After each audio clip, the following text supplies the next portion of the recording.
Hi, Jeremy Cordeaux in the Court of Public Opinion. I'm just on air here to let you know that we'll be live streaming the Court of Public Opinion every Friday between 9 o'clock and 12 on jeremycordeaux.com. Please join us. We'd love to have you.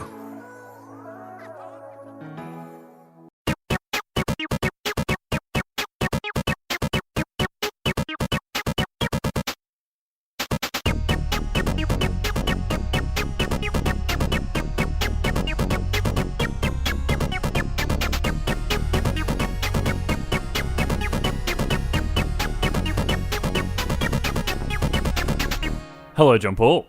Hi, Leon. Oh, that was... No, let's do that again. Everyone cut that, put it in post. Sound guy, if you could just edit that one. It was too casual. This is a formal podcast, John Paul. I was just taking your advice to have a smile on my face when I'm talking on the podcast so I don't sound depressed. No, you just sound very sinister. Hi, Leon. Oh, no. No. I don't mean to. It was nice and pleasant. John Paul, that's good. How are you? Look, Leon, I'm enjoying 2019 so far. It's already the second month of the year, which is a bit wild. And like late to mid of it. I don't know if we're like, are you allowed to talk about 2019 anymore? Like, or is it just the thing? Yeah, it's. I think we've passed the threshold where it has just been 2019 forever and shall remain 2019 until it is 2020, and then we will forget about 2019. Oh yeah, hopefully. Well, I don't know. Maybe it could be the year 2019, if you ask me. Yes, I've heard some people call that, although it won't be called Vine, which is sad. No, 20-biting. But bite is fun. Yeah, I'm still like, out of all the things this year that could happen, Bite could be great, or it could be as disappointing as most things that I've done.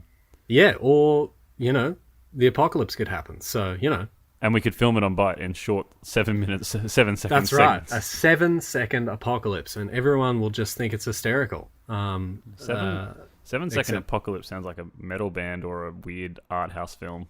It does. Trademark that. Yep. Yeah, that's us. That's us. Please don't take Quickly email it to yourself, Leon. Quickly. Oh god, that's how. I don't know why. I've got a computer in front of me and I made the computer sounds. Yeah. Tap. Yeah. Tappa. John Paul, for those people that are joining us for the first time, aside from passing on our apologies, this is called Do It for the Vine. It is, and it's a Vine review and appreciation podcast. Last week, people were treated to. Actually, the first compilation episode of a podcast I've ever released. Oh, okay. So it's pretty big. It's been busy. Yes, it's been busy. It's a busy time of year. It's a compilation kind of time of year. But that's not the point. The point is we're here again together. We're here. And to talk about vines. We're ready to just talk some vines. Just because it's just fun. Just remember how fun vines are. That's why we're doing it. It's a bit of a laugh. Because it's fun. So take a load off. Stop being so angry about it. Just sit down. Just get out of the car. Stop in the middle of the highway. Sit on the road and just plop in your headphones. Lie down. Yeah. I mean, if I can advise anything, it would be to stop in the middle of the highway, open your door, and get out of the car. Well, I don't know what all these extra lanes are for if it's not for me just to stop in. Like, that's right. There's 3 of them. I'm in the the car right now recording this. Yeah. No. It sounds like it with the road noise. Yeah. Hey, there's a truck. Hello. There's a motorbike. I'll see you later. John Paul, this week, this episode 11 week, which is good, we should talk about Dancing Vine. It certainly seems like we should, yeah. I would say the main reason we should talk about it is that we agreed upon it before we hit record. Yeah. Yeah. Now, John Paul, Dancing Vine, again, classic hit, like one that just rings true for so many people and has done so much for so many. But I, for the life of me, can't remember what happens or what it is. So could you please paint me a word picture? Leon, I can certainly try. Our scene opens focused on a single character, a young woman, standing in an apartment that is lit with white light, and although it's not explicitly mentioned in the dialogue, a cat lies comfortably on a bed. She's dancing to a rendition of Holmes' Resonance, a nice little techno song. She's gyrating in the first scene, and they all flick. No, I'm doing bad at this. I'm doing bad at describing this one. Yeah, I've gone blank. Yep. Yeah. No, you're not doing bad. No, mate, it's all, no, mate. Yeah, look, I think what you were going for. Now, I don't want to step on your toes because obviously, I'm not. I don't do the. I could do, but I don't do the recaps. I use this for compilation fodder. It's compilation fodder, yeah. I think you were going to say that there's gyrating in all the clips to some extent. Yes. Yeah, no, there is. But locations change. Yes. And characters change. Well... And John Paul, can you tell us a bit about that? Yeah. Here's my thoughts on the character changes. It's really developed over the 7 seconds that we see of this vine. And that cat, man. That cat just makes it for me. Well, as she gyrates in the kitchen, I think, first. And then she's like in the lounge room. And then she's like on top of the washing machine. Yeah. And then with a cat? I don't know when Did she have the cat in. at that stage? At some point, this cat that John Paul mentioned earlier that was probably sleeping quite comfortably somewhere is picked up by under its arm, so it is as long as it possibly can be. And then she like gyrates behind it whilst holding it kind of with it thing. Yeah. And so that's kind of like that. And then at the end, she spins the cat and her around. She does a couple of pirouettes out of here. And I would say the highlight is how high her pants are. Yeah.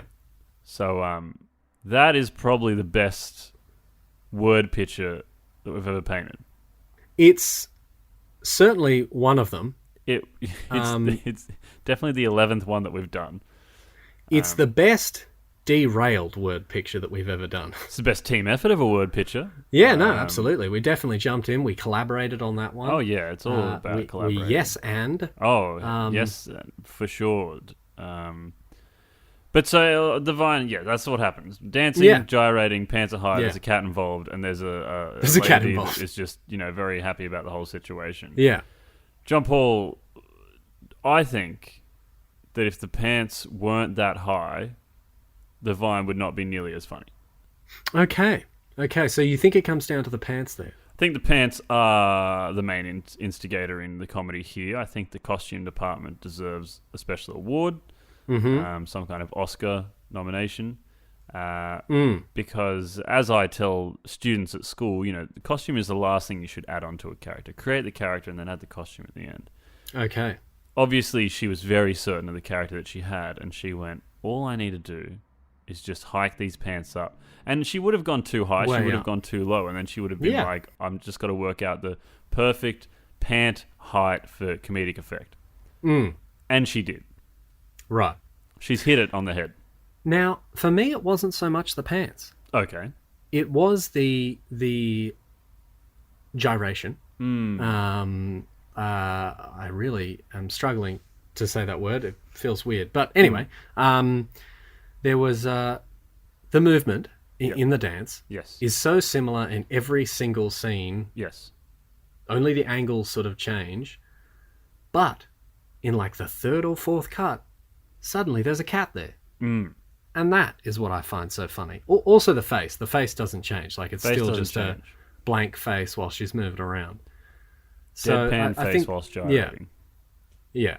It's which is really the only way that you can, I think, if you are going to put on some music and gyrate. You've just got to have a blank face. It's hilarious. It is comic genius. It's great. Now, from a legality point of view, now I know that you're quite up to date on current legal practices within Australia. Certainly. If she makes money off this vine, which she undoubtedly has, sure. The cat was an unwilling party. Did not want to be part of the situation. Probably didn't sign any kind of contract. Okay. What's the obligation of paying the cat? I really wasn't thinking about the cat. I was more thinking about the song. Surely that would be where the legal problem would come. But yeah, look, the cat. You get 30 seconds of a song before I think legal royalties come into play. Really? So Vines, you could make 1 million Vines of 7 seconds and play an entire song and probably not get sued for it. Yeah. Hypothetically. Yeah. Obviously, I would never do that. I'd never steal. I Yeah. would never steal music from an artist, of course not. But if I was going to, I would do it. Yeah. If I was going to, I'd do it 7 seconds at a time. Yeah, the best way to listen to any song. But no. So I think the legality issue, is does the cat get paid? Well, yeah. Look, I mean, there's no sort of background information on whether that cat signed a waiver after the video was finished. What sort of issues the sort of first on the call sheet, the dancing lady, and the background party, the cat, had. So yeah, I guess we need to have a chat to that cat and find out what happened. Can we assume that before the cat was in the scene, the cat was filming the video? Mm-hmm. So then, who's filming it when the cat comes in? Does she have a secondary cat? The assistant director cat? The assistant director cat, yes. That's a good point. Head cat of cinematography. So then really, if the cats are the ones filming, could we not argue that the cat is the main character? Well, when you watch Chris Nolan's Inception, yeah, do you think he's the main character? I think it's the cat. In Inception? Remember the cat in Inception? I don't, and I really just put my life on the line saying that it was Chris Nolan because I didn't know if it was him or not. Is it him? Yeah, it was him. Sure it was. I was listening to a bit of Hans Zimmer in the car today, and that's why I thought of Inception. Well, good for you. Yeah, look, I am cultured. John Paul, on a scale of 1 to Vine, 1 being the lowest numeric value on the scale, and Vine being not a numeric value, but at the top of our scale, where would you rate Dancing Vine? It was Christopher Nolan. I just quickly Googled it. You may have to edit out some key clicking there. Tappa, tappa, tap. Where would I rate it? Look, I think I'd have to go a 9 out of Vine, Leon. That's surprising. That is I think surprising. that will come as a surprise to most people that I went that high. But I think the quick changes of all the different scenes, and then that cat just coming out of nowhere and being real funny and real floppy. Cats are floppy. They can be. They are a liquid. That sounded very threatening when I said they can be. They will be. Yes. If I've got anything to do with it. I enjoyed it. Good. But, as I said before we started, I had to quickly view it like 3 times. Because it's one of the lesser viewed Vines, because it doesn't appear in compilations too often. Because it doesn't involve any kind of cheeky catchphrase. Yeah. I think there's no words to it as well. So, like you said, there's no catchphrase. So no marketing opportunity. It's not quotable. No. There's no quotability. And us being the head of marketing of Do It For The Vine, we know what marketing is. Definitely. So, I don't know. I would probably give it... I'd give it a 6 or a 7, which may be one of my lower Vine scores. Which I'm not saying it's bad. I had a chuckle. But I think it's quite a soothing video. Yeah, I mean, I like the music. I think we both Googled the actual song that is playing in the background of this. Yeah, it turns out it's quite good. Of this Vine, and this is quite nice. Yeah, I understand why she dances to this. So yeah, I think I would dance to this too. Her gyration, moving with that song, and the cat all involved. It's kind of just like a visual pleasure, which also sounds wrong. We've said a lot of things in this episode that sound yucky. It's not. Once we cross that number 10 hump, it's not going great. Yeah, number 10 was, I think we peaked in our first this is it for us. Yeah, that's and just like Vine, we will disappear. We'll fizzle out before our time. And people will make 7-second compilations of our episodes for eternity. And then people will talk about us. John Paul, I think to save ourselves and our listeners, it's best to cut it off there. So, as always, make sure you're following us at For The Vine Pod on Twitter and Facebook, and there's the YouTube as well. And I would like to thank Curtis Fernance for our theme song, and Simon Blackburn for our cover art. That was hard for me. I will also like to thank them.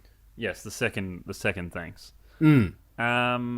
I think that is it. Make sure you share the show with all your friends. Yeah. Tell your friends about it. If you got some peeps who like vines, then even if you let don't, them know that we talk about them. I mean, even if they don't, this is the whatever. gateway to vines, I find. Absolutely. Good gateway vine. So, as always, wherever you are, whatever you do, do it for the vine.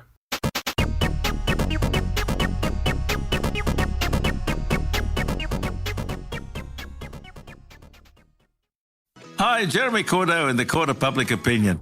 I'm just on air here to let you know that we'll be live streaming the Court of Public Opinion every Friday between 9 o'clock and 12 on jeremycordeaux.com. Please join us. We'd love to have you.